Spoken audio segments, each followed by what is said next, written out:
The ballroom on the 42nd floor holds 200 people, and Min Jun has looked at exactly none of them. He stands near the tall windows with a glass of champagne he has not tasted, watching Manhattan glitter far below, and the party moves around him the way weather moves around a building. 50 guests have come to him already tonight. He counted without meaning to. 50 handshakes, 50 smiles arranged like place settings, 50 people who wanted something and dressed the wanting up as conversation. He gave each of them 4 seconds and felt nothing. This is the part nobody warns you about when you inherit a kingdom. Not the violence, the numbness. The way a room full of beautiful people begins to look like a room full of mirrors, every face reflecting back what it thinks you want to see. His business partner June stands 2 feet to his left, not talking, because June understands that some silences are doing work. Across the floor, a woman in a silver gown has been angling toward Min Jun for 10 minutes, recalculating her approach each time someone cuts her off. She is the kind of beautiful that gets photographed. He knows he will give her 4 seconds too. And then, near the service doors, something happens that is not for him. A waitress is crossing the floor with a tray of champagne held high, threading the gap between 2 clusters of guests, and her heel catches the edge of a rug. The tray tips. For 1/2 second, the whole thing is about to go down in front of 200 people in evening dress. She drops, pivots, gets a hand under the tray, and saves every glass but one, which tips against her wrist and soaks her sleeve. And she laughs. Not a nervous laugh. Not a laugh for anyone. A real, surprised, delighted laugh at herself. At the absurdity of nearly going down in a room like this. 3 seconds of warmth breaking across her face before she catches it and folds it back into the neutral expression the job requires. She glances around to see if anyone noticed. She does not look at him. She has no idea he exists. Min Jun forgets the champagne in his hand. It is not the kind of thing that should stop a man. He has watched people walk into gunfire with less expression than these guests wear to a party. But that laugh goes through him like a sound he has not heard in years and did not know he missed. And for a moment he cannot remember what he was thinking about before it. The woman in the silver gown finally reaches him. She says something graceful. He says something back, he is not sure what, and the whole time his eyes are tracking a black and white uniform moving toward the service doors, wringing champagne out of one sleeve. You're staring, June says quietly, not turning his head. I'm not. You walked past 50 people tonight and looked at the floor. You're staring. The service door swings shut behind her. Min Jun sets his untouched glass on a passing tray. Something has shifted in his chest, quiet and total, the way a lock turns. Find out who she is, he says. June finally looks at him. In 8 years he has never once heard that particular tone, and both of them know it. The waitress, June says. Not a question. A man confirming the size of what just happened. Before we leave tonight, Min Jun says. I want her name. Now, if you have ever watched someone who has everything feel absolutely nothing, year after year, until one ordinary moment cracks the whole thing open, then stay with this story. Subscribe if you have not already, because what happens to these 2 people over the next 40 minutes is the kind of thing that takes a lifetime to find and one breath to recognize. Min Jun is 28 years old, and he did not choose any of this. His father built the park organization out of the Brooklyn waterfront over 30 years, shipping, warehousing, the slow, patient business of controlling what moves through a port and who pays for the privilege. It was supposed to go to Tae Jun. Min Jun's older brother was the heir, the charming one, the one who could walk into any room and own it. Min Jun was going to be left alone to be something else. He had not yet decided what. Then Tae Jun was killed, 26 years old, in a dispute that was never fully explained to the family, in the world their father had built. And at 24, with the funeral flowers still fresh, Min Jun inherited a kingdom he had spent his whole life planning to avoid. For years now. For years of learning a business written in a language he never wanted to speak. And somewhere in the first year, standing over a ledger that turned human beings into line items, he made a decision he has told almost no one. He is going to take this entire thing apart and rebuild it as something that does not require anyone to bleed. Legitimate shipping. Real logistics. Contracts with names on them. The old guard thinks he is soft. Min-jun lets them think it, because the alternative is explaining that he watched it kill his brother and he would rather lose the empire than become it. This is not the stillness of a man at peace. It is the stillness of a man carrying something too heavy to set down in public. 3 mornings a week, before the city is fully awake, he drives to a boxing gym in Sunset Park that his organization quietly funds and nobody knows he owns. He teaches kids, 8, 9, 10 years old, from the same blocks he grew up on. He shows them how to keep their hands up, how to move, how to walk away from a fight they can win. He is better with those kids than he is with anyone in a tuxedo. In the gym, nobody performs for him. They are too busy learning to throw a jab. Jun has been with him since before Tae-jun died. He says maybe 40 words a day, and every one of them lands. He does not give advice. He gives information, sets it down, and lets Min-jun decide what to do with it. He would walk into anything for Min-jun and has, more than once, and neither of them has ever said the word loyalty out loud because saying it would cheapen it. By the time the car pulls away from the gala that night, Jun has a folded sheet of paper. Her name is Ammani, he says, handing it across the back seat. 26. Catering tonight. Days she works a coffee place in the village. She's an actress. Auditions when she can get them.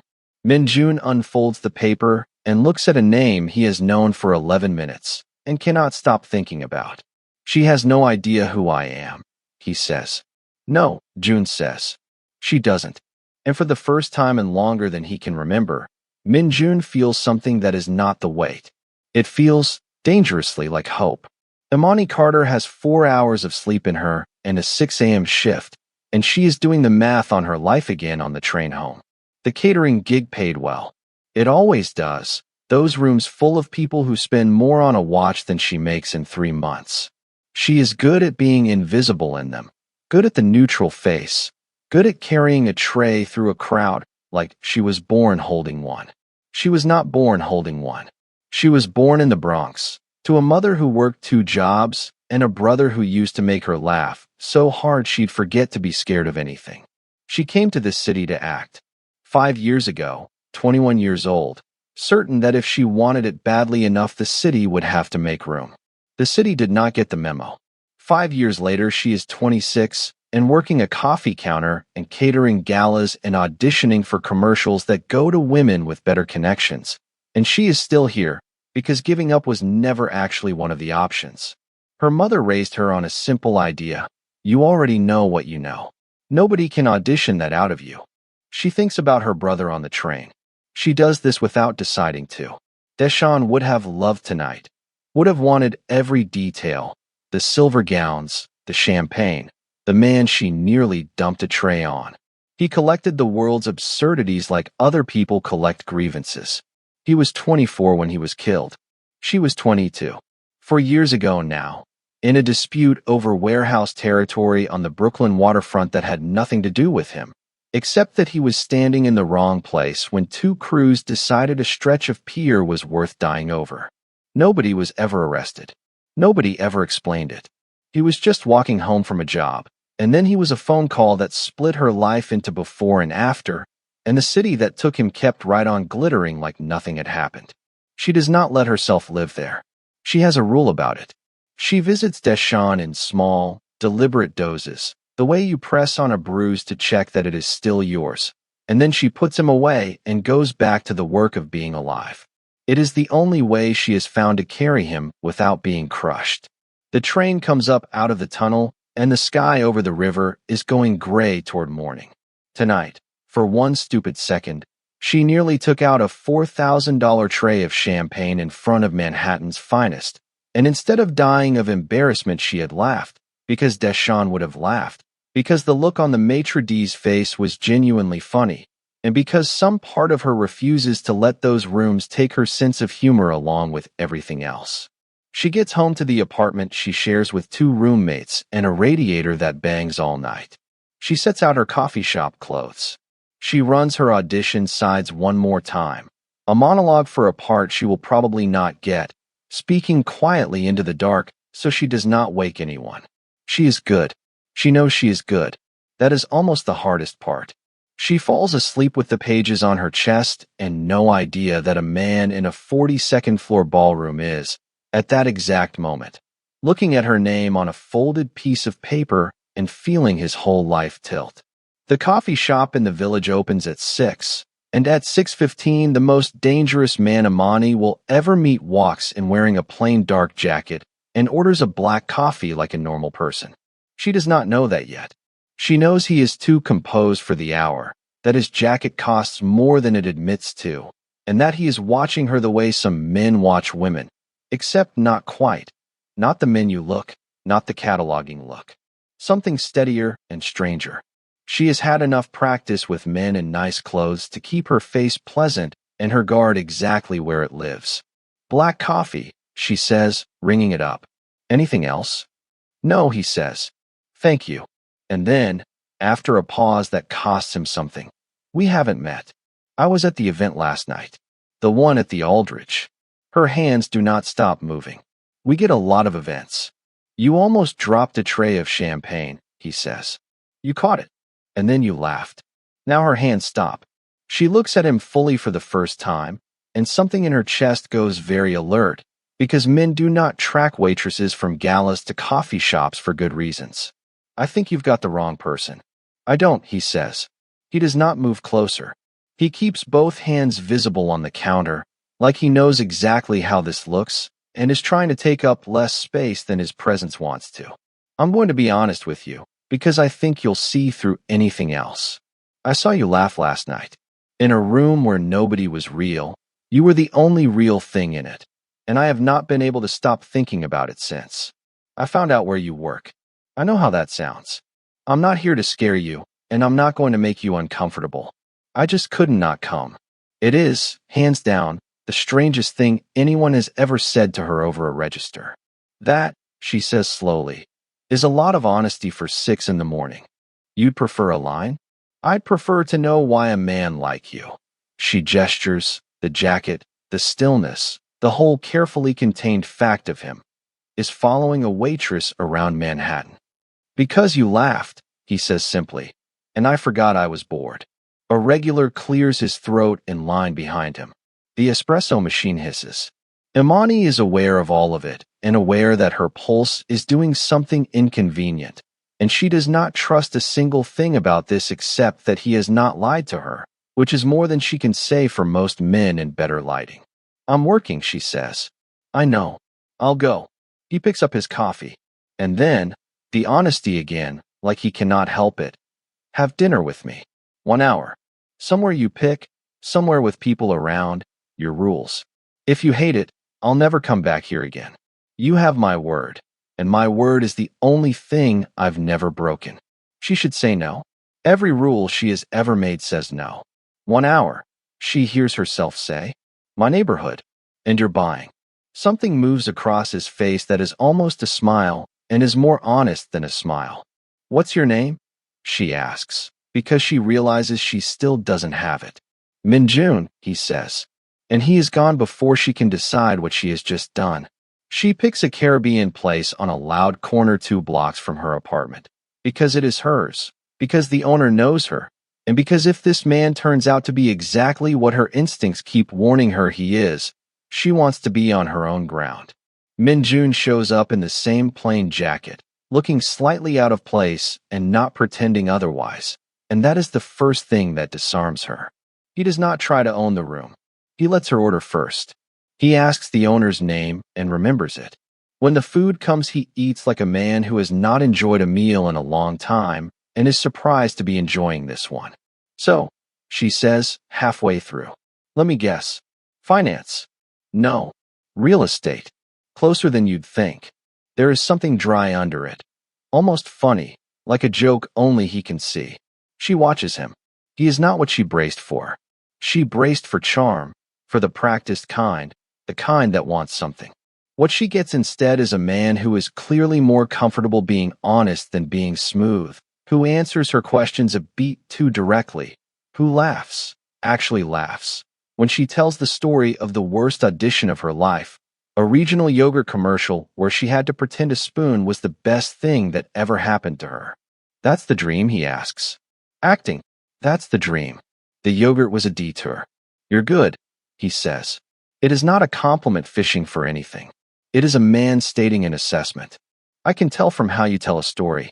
You don't rush the part that matters. She feels that land somewhere she does not let people reach. She covers it by stealing a planet off his plate. He tells her about a gym in Sunset Park, about kids he teaches 3 mornings a week, the 8-year-old with the perfect left hook and no patience, the way the gym smells like rubber and effort, and the way his whole face changes when he talks about it tells her more than anything he has said. This is the realist he has been all night. Whatever else he is, that part is true. You don't seem like a guy who has trouble getting people to like him, she says. So why the waitress in the coffee shop? Really? Because everyone I meet wants something, he says. And I always know what it is inside of 4 seconds. You. He looks at her. Weren't even looking at me. You laughed because something was funny. I'd forgotten people did that. The hour is almost up. She is aware of it the way you are aware of a song ending. She has watched him 3 times tonight when he did not know she was watching. The way he turns his coffee cup, the small scar through his eyebrow, the way the weight comes back into his shoulders whenever the conversation pauses, like something heavy he sets down only when she makes him laugh. And she realizes she does not actually know one true fact about what this man does with his days. The gym is real, but the gym is not a job. The jacket, the stillness, the way 2 men at the door tonight clocked him and then very deliberately did not look. None of it adds up to anything she can name. So she asks, the question she has been holding since 6:15 this morning. Min-jun. She sets down her fork. What do you actually do? For work. The real answer. And she watches the easy thing go out of his face, replaced by something careful, something that has been waiting all night for exactly this question. He is quiet for a long moment. Then he says, Are you sure you want the real answer? I want the real answer, Ammani says. I've had enough of the other kind to last a lifetime. Min-jun nods slowly, like a man accepting the terms of something. He glances once at the door, then back at her, and when he speaks his voice is low and even and does not flinch. My family runs an organization, he says, on the Brooklyn waterfront. Shipping, warehousing, the things that move through a port. Some of it is legal. A lot of it, historically, has not been. My father built it. My brother was supposed to run it. My brother was killed, and at 24 I inherited it instead. He keeps his eyes on hers. I'm telling you what I am because you'll find out anyway, and because I would rather lose this at the table tonight than build it on a lie. She has gone very still. The restaurant is loud around them, and she hears none of it. You're telling me you're a criminal, she says. I'm telling you I inherited one man's crimes, and I'm trying to turn them into something that doesn't hurt anyone, he says. I've done things I'm not proud of. I won't pretend I haven't. But every day for 4 years I've been pulling this thing toward legitimate, contract by contract, against people who'd rather I didn't. That's the real answer. That's the work. A pause. I'm not a good man yet. I'm a man trying to become one. I won't insult you by claiming the first part. Ammani looks at her plate. Something is moving in her chest, and she cannot name it yet. Only that the word waterfront went through her like cold water, and she does not fully understand why, except that the waterfront is where the city keeps its worst arithmetic, and she has paid into that arithmetic already, more than anyone should have to. She thinks of Deshawn without deciding to. She thinks, this is the world that took him. Some version of this man's world. She does not yet think it was this man's world specifically. She is not ready to think that, and so she does not. Why are you telling me all of this? She says. You don't know me. Because I want to, he says. And I won't do that on a lie. If you stand up and leave right now, I'll pay the check, and I'll never come back to your coffee shop. You'll never see me again. That's a promise, same as the other one. She should leave. Every rule, she has says leave. She made those rules in a hospital hallway 4 years ago, and they have kept her safe ever since. But she looks at him, at the honesty that has not slipped once all night, at the man who teaches 8-year-olds to walk away from fights, at the weight in his shoulders that she somehow already wants to help him carry, and she does not stand up. I'm not saying yes to anything, she says carefully. I'm saying I'm not leaving yet. That's all. That's the whole thing. That's enough, he says. And the relief that crosses his face is so real it almost hurts to look at. What neither of them sees is the car parked across the street, or the man in it who has been watching the restaurant for 40 minutes and is, at that moment, lifting a phone to his ear. His name is Victor Park. He has run the waterfront corridor for 11 years, and he has just watched the heir to the entire organization fall in love with the problem. We have a situation, Victor says into the phone, and we're going to take care of it quietly. It is 3 weeks later, and Ammani has fallen for him, which terrifies her more than anything his world could. It happened in small ways. Coffee that turned into walks. A morning he brought her to the gym, and she watched him kneel down to a kid's level to fix the angle of a small fist, patient in a way that no performance could fake. He texts like a man who means it. He shows up when he says he will. He has not pushed her past a single boundary she set. He is, against every expectation she walked in with, gentle, not the stillness of a dangerous man pretending to be safe, but a dangerous man choosing, every single day, to be safe with her. And then, on a Sunday, the connection she has been circling for 3 weeks finally closes. They are walking near the water in Red Hook because he wanted to show her something. A row of old warehouses his organization owns. The first ones he is converting fully legitimate, his proof to her that the work is real. He stands there in the wind off the harbor, pointing at a long brick building, talking about contracts and union labor and the future he is trying to build. This whole corridor, he says, peer-to-peer. It's been ours for 30 years. This is where it all runs through. And Ammani goes cold from the feet up, because she knows this corridor. She knows these piers. She knows the exact stretch of this waterfront, because 4 years ago a detective said its name to her in a hospital hallway while explaining where her brother died. Deshawn was killed over warehouse territory on this waterfront.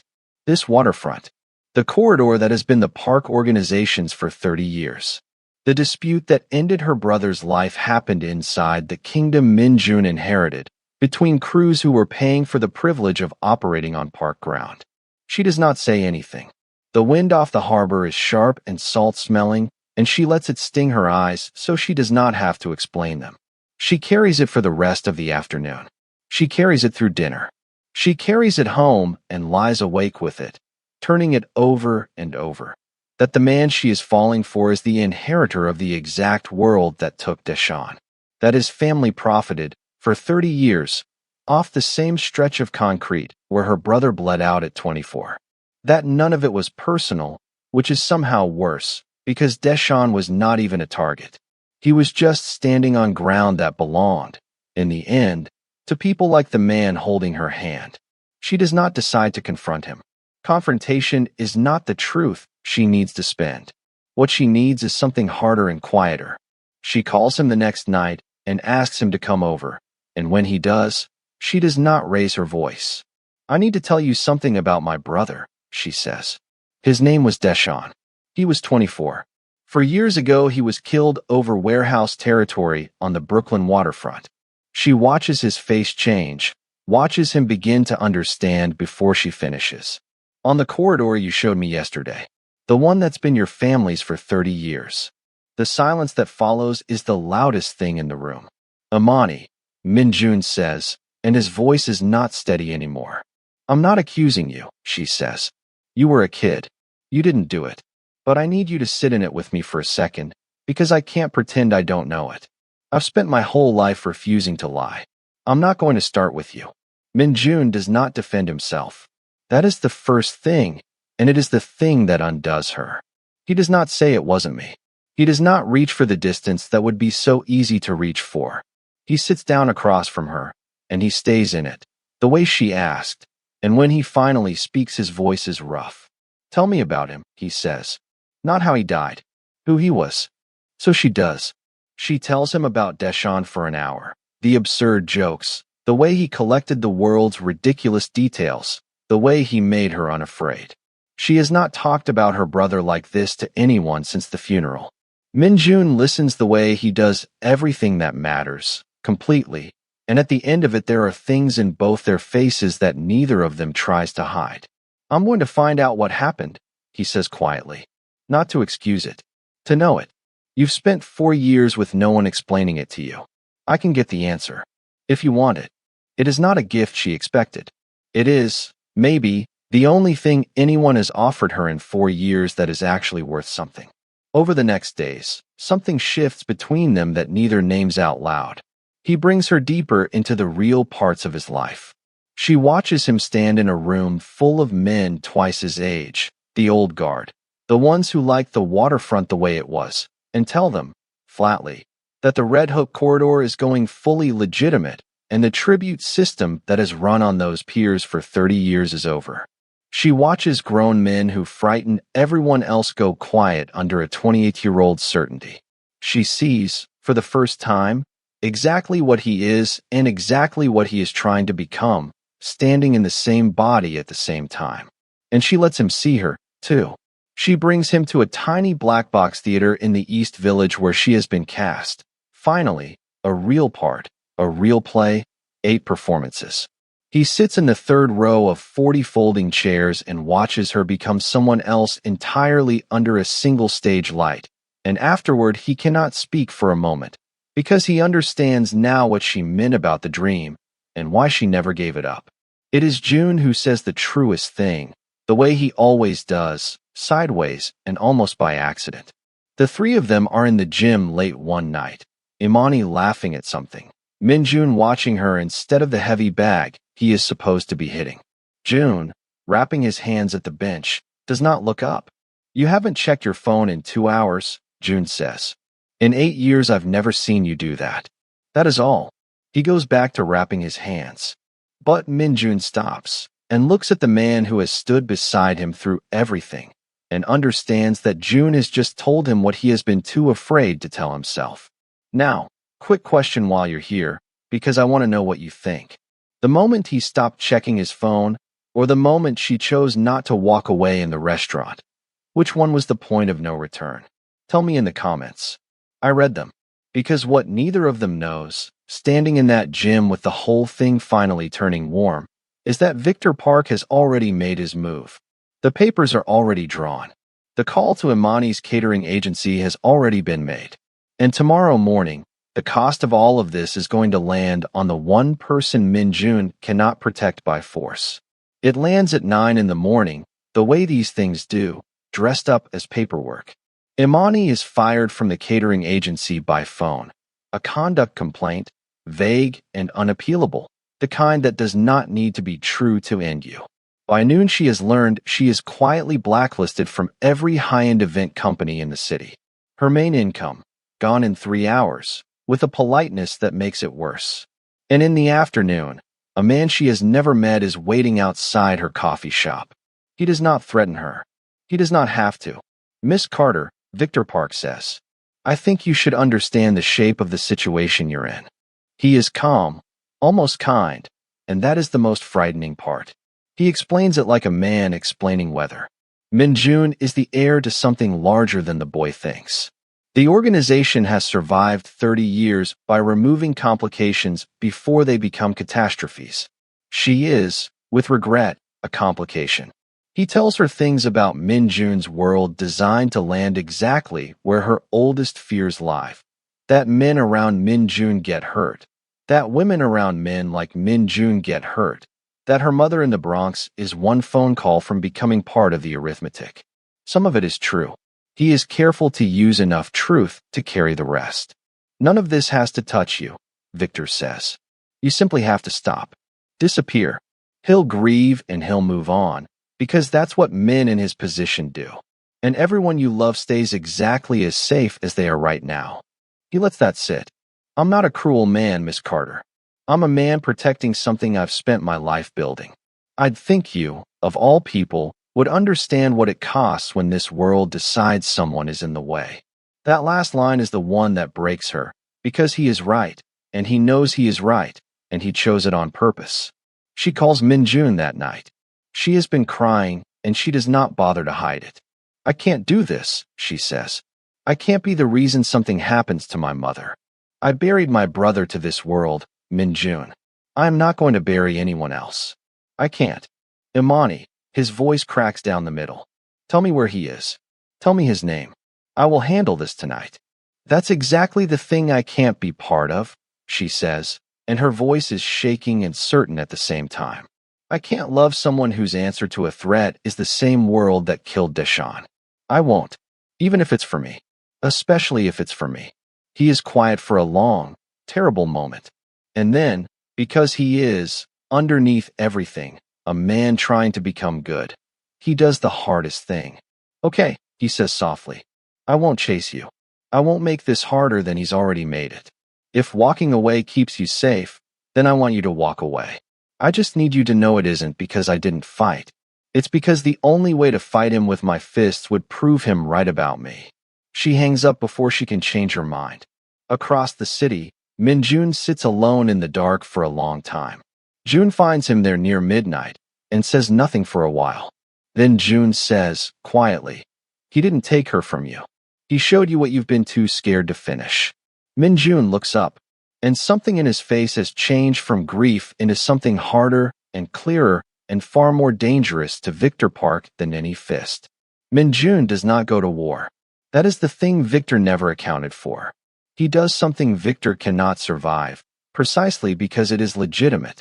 Over the following weeks, he accelerates everything, pulls the entire Red Hook corridor into the legal company, files the contracts, moves the books into daylight where the old arithmetic cannot live. He dismantles the tribute system peer by peer, which strips Victor of the income, the leverage, and the shadow he has operated in for 11 years. And quietly, through lawyers and documentation and the patient work he has been building for 4 years, he removes Victor from the organization entirely, not with violence, but with the one weapon a man like Victor cannot fight, which is a structure where men like Victor are no longer necessary. He also keeps his promise. He finds out what happened to Deshawn. The cruise, the dispute, the chain of decisions that put her brother in the wrong stretch of concrete on the wrong night. He writes it all down, everything she was never told, and he holds it because it is hers, and he will not deliver it until she wants it. Then he waits. He does not call. He does not show up at her coffee shop. He gave his word, and his word is the only thing he has never broken. Ammani finds out the way the truth usually arrives, sideways. A former co-worker mentions that the waterfront company has gone fully legal, that the old guard got cleaned out, that some young guy did in 6 weeks what nobody believed possible. She reads about it. The Red Hook corridor, legitimate. The man who ran it for 30 years worth of fear, gone. And she understands what she is looking at. He did not answer Victor with the world that killed her brother. He answered by ending that world. He did the thing she said she could not love him without. She goes to the gym on a Saturday morning because she knows his schedule, because some part of her has known for weeks that she was going to do this. He is teaching the 8-year-old the left hook again. He looks up and sees her in the doorway and goes completely still, the way he did the first night, in the ballroom, before either of them knew anything. Hi, she says. He crosses the gym. He stops a careful arm's length away, still keeping his distance even now, still letting her set the terms. You did it, she says. All of it. Without becoming the thing that took him, he says. Yes, that was the only version worth doing. She closes the distance he left her. I spent 4 years making rules to keep myself safe, she says, and you are every single one of them broken at once. And I don't care. I love you. I fought it and I ran from it, and I am done running, because you are the only honest thing I have found in a city full of performances, and I am not letting the worst day of my life decide the rest of it. I love you, Min-jun says, plainly, the way he says everything that matters. I have since you laughed at yourself in a room full of people who'd forgotten how. I walked past 50 of them that night. I'd have walked past 500. And then there was you.